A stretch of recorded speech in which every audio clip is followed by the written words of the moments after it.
Craving for some Japanese food? You're in luck as Pia Bonalos takes us to a new restaurant that will satisfy that want with their Oh-sho delicious offers. Hey there, Pia.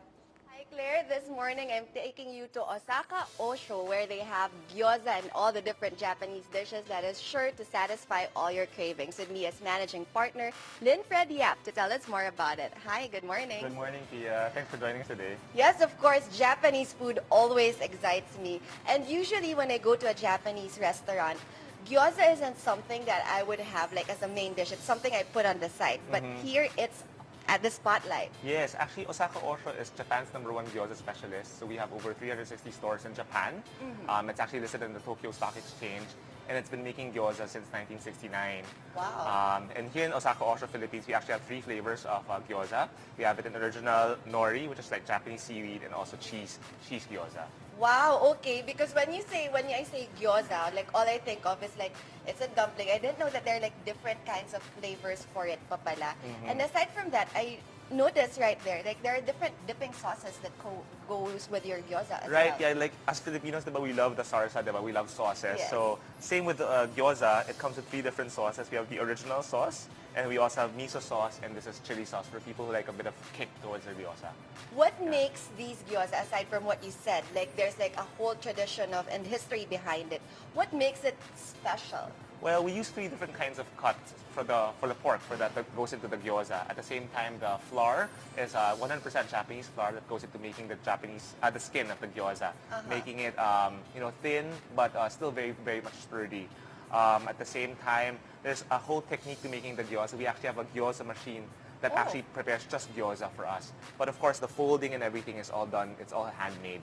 All Wow. in-house. And you could see how beautiful all of these look like in front of me. And okay, of course you know that I can't make this pass without me giving it a go. Of course. Let Let me me get you try. some sauce. What do you recommend? What is this sauce? This one is the original sauce. So usually people sort of mix it together. There's really no right or wrong combination, you know. People sort of have their own little concoctions. What I like to do is I like to have the original sauce with a bit of miso, but more on the chili because I like mine spicy. Oh Do you take yeah, spicy? I love spicy Okay, great. food. And especially when you say like if you put it in something like this, a Japanese food, I'm always very generous with wasabi, but I'm curious to see because there's no wasabi here, so I wasabi. think what would go with the gyoza is The chili, Oh, yes. there So you this is go. the chili sauce. So you could see like the mixing of all those 3 sauces. Already it's enough to make me so excited. Is there a special way of eating gyoza? Because I just really just go for it and just bite because I You just see... go for it. Okay. I love that there are no rules. No rules. Oh, look at that. It's so crisp. Yes. So these are pan-fried. So these are, yes, pan-fried on one side and then they're steamed on the flip side. Ah. So that's the sort of combination that we're going for. It's supposed to be like softer on one side and then really crispy and crunchy on the other. I love that there's that texture right there. And now for my verdict.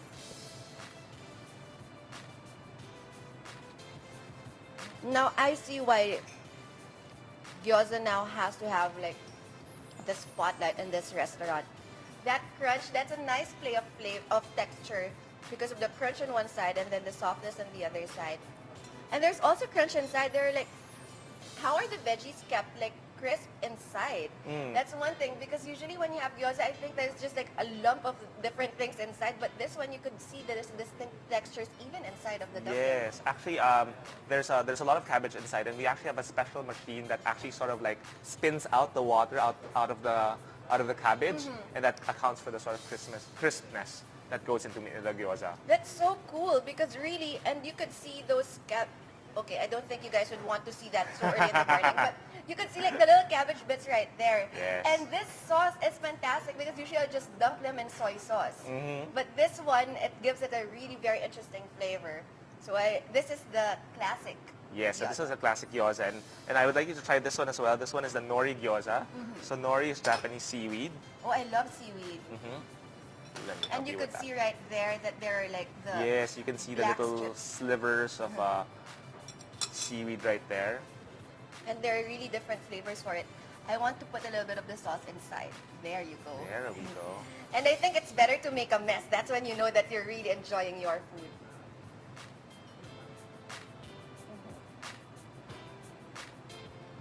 So how do you find this one? The flavor of the seaweed was really apparent when on my taste. This is really yummy. It's the first time for me to taste gyoza like with a different flavor like that. Yes, actually in the other branches of Osaka Ohsho, the ones that have been open for some time now, they actually even have more flavors. So this is just a sort of like the starting pool of flavors. They even have like Japanese curry, prawn gyoza, chicken gyoza. We even have dessert gyozas like banana Nutella, Wow. peanut butter and jelly. So these are the sort of flavors that we want to introduce later on in the year as well. Oh wow. Like steamed gyoza and miso soup. Uh-huh. So these are the sort of flavors that are coming right up. You had me at Nutella. When you said Nutella, I was just like, I would love to have that in my gyoza. But of course, aside from the gyoza, you also have different dishes on the menu. Yes. And can you tell me first about what we have right here? This one is our black vinegar chicken.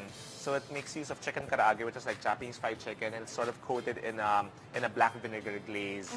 And What's served a with black capsicum. vinegar? Black vinegar is basically it's a Japanese kind of vinegar. It has a sour note, but it also has a savory component to it. Okay. Here, let me give you a small piece to try.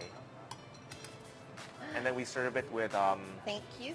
onions, capsicum, pineapples, and a bit of garlic. Yum. So there's a little bit of spice to this as well. And this goes perfect with like a warm, fluffy rice.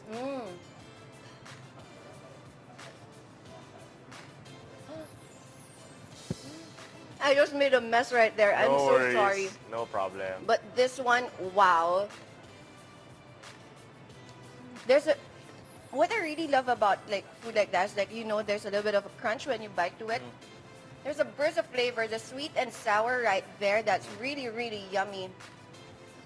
And I could taste like all the flavors of the different kinds of like fruits and the vegetables that they have. Yes, and this is really popular with kids as well, as you can imagine, because it has that sweet taste to it, right? So kids really love it with like rice, or they actually have it with this one as well, which is the Fuwa Toro Tenshin Han. So at Osaka Ohsho, after the gyoza, this is like the next best-selling item.